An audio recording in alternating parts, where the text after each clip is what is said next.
पैसा, मनी, ये तो हम रोजाना यूज करते हैं, but have you ever stop to think about what money really is?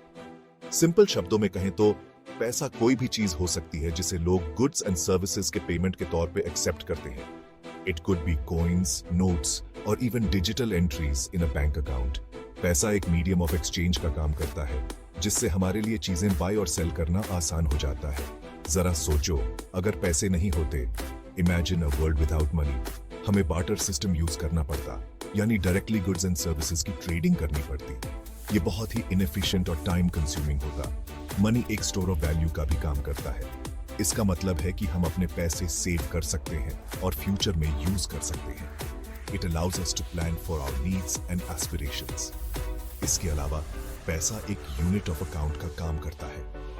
यह डिफरेंट गुड्स एंड सर्विसेज के लिए वैल्यू का एक कॉमन मेजर प्रोवाइड करता है, जिससे प्राइसेस कंपेयर करना इजियर हो जाता है।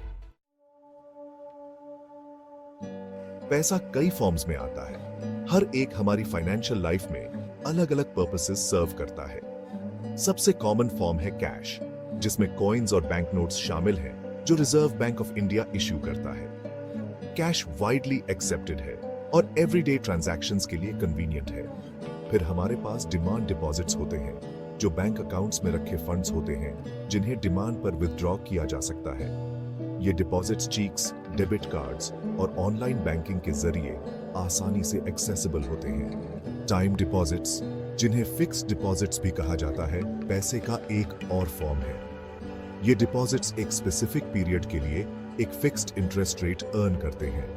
हालांकि ये डिमांड डिपॉजिट्स के मुकाबले लिमिटेड लिक्विडिटी ऑफर करते हैं, लेकिन ये इन्वेस्टमेंट पर हायर रिटर्न देते हैं। In traditional forms of money के अलावा हमारे पास इन्वेस्टमेंट्स होते हैं। इन्वेस्टमेंट्स वो एसेट्स होते हैं जिनमें हम अपना पैसा लगाते हैं, इस होप के साथ कि समय के साथ हमारी वेल्थ ग्रो होगी। एग्जाम्पल्स में शामिल हैं स्टॉक्स, बॉन्ड्स और म्यूचुअल फंड्स।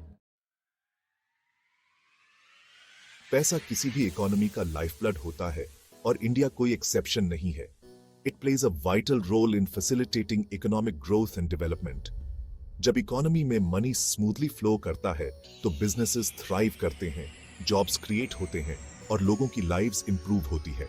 एक की वे जिससे पैसा इकोनॉमिक ग्रोथ में कंट्रीब्यूट करता है, वो है इन्वेस्टमेंट को इनकरेज करके।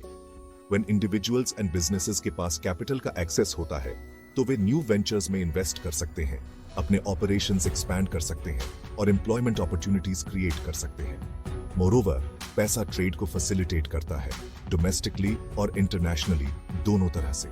By providing a common medium of exchange, पैसा बिजनेसेस को seamlessly across borders goods and services by और सेल करने में इनेबल करता है, जो इकोनॉमिक प्रॉस्पेरिटी में कंट्रीब्यूट करता है। फर्दरमोर, एक वेल फंक्शनिंग फाइनेंशियल सिस्टम जो मनी की फाउंडेशन पर बिल्ट होता है, पॉवर्टी रिडक्शन के लिए क्रूशियल है।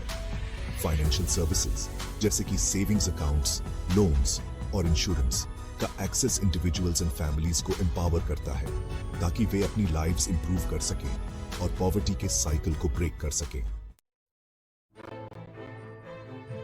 सेक्शन 4, बैंक्स, हमारे पैसों के संरक्षक। बैंक्स ऐसे इंस्टीट्यूशंस हैं जो सेवर्स और बोरोवर्स के बीच इंटरमीडियरीज का काम करके इकोनॉमी में एक पिवटल रोल प्ले करते हैं। वे हमारे हार्ड अर्न्ड मनी के गार्डियंस हैं, जो हमारी सेविंग्स डिपॉजिट करने के लिए एक safe and secure place provide करते हैं। जब हम बैंक में पैसे डिपॉजिट करते हैं, तो ये ऐसे ही आइडल नहीं पड़े रहते।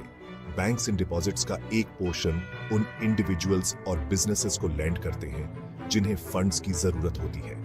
फंड्स को सेवर्स से बोरोवर्स तक पहुंचाने के इस प्रोसेस को क्रेडिट क्रिएशन कहा जाता है और यह इकोनॉमिक ग्रोथ के लिए एसेंशियल है। बैंक्स कई तरह की सर्विसेज ऑफर करते हैं, जिसमें checking accounts, savings accounts, loans और क्रेडिट कार्ड्स शामिल हैं। वे इलेक्ट्रॉनिक पेमेंट्स को भी फैसिलिटेट करते हैं, जिससे ट्रांजैक्शंस फास्टर, इजियर और मोर सिक्योर हो जाते हैं। फर्दरमोर, बैंक्स अंडरसर्व्ड कम्युनिटीज तक फाइनेंशियल सर्विसेज एक्सटेंड करके फाइनेंशियल इंक्लूजन को प्रमोट करने में एक क्रूशियल रोल प्ले करते हैं। क्रेडिट, सेविंग्स और अदर फाइनेंशियल प्रोडक्ट्स का एक्सेस प्रोवाइड करके बैंक्स उन इंडिविजुअल्स एंड बिजनेसेस को एम्पावर करते हैं जो प्रीवियसली फॉर्मल फाइनेंशियल सिस्टम से एक्सक्लूडेड थे। सेक्शन 5, भारत की बैंकिंग प्रणाली को समझना। इंडिया में एक vast and complex banking system है जो पिछले कुछ सालों में काफी इवॉल्व हुआ है।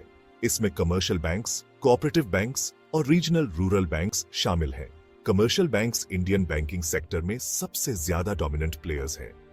ये इंडिविजुअल्स, बिजनेसेस और गवर्नमेंट को फाइनेंशियल प्रोडक्ट्स एंड सर्विसेज की एक वाइड रेंज ऑफर करते हैं। State bank of India, ICICI bank and HDFC bank India के कुछ लीडिंग कमर्शियल बैंक्स हैं। दूसरी ओर कोऑपरेटिव बैंक्स उनके मेंबर्स के ओन्ड एंड ऑपरेटेड होते हैं, जो टिपिकली सेम कम्युनिटी या प्रोफेशन से होते हैं। ये प्राइमरीली रूरल एरियाज और स्मॉल बिजनेसेस की फाइनेंशियल नीड्स को पूरा करते हैं। रीजनल रूरल बैंक्स को एग्रीकल्चरल और रूरल सेक्टर्स में क्रेडिट फ्लो को एनहांस करने के लिए एस्टैब्लिश किया गया था। ये स्पेसिफिक जियोग्राफिकल एरियाज में ऑपरेट करते हैं और फार्मर्स, आर्टिजन्स और स्मॉल एंटरप्रेन्योर्स को फाइनेंशियल सर्विसेज प्रोवाइड करने पर फोकस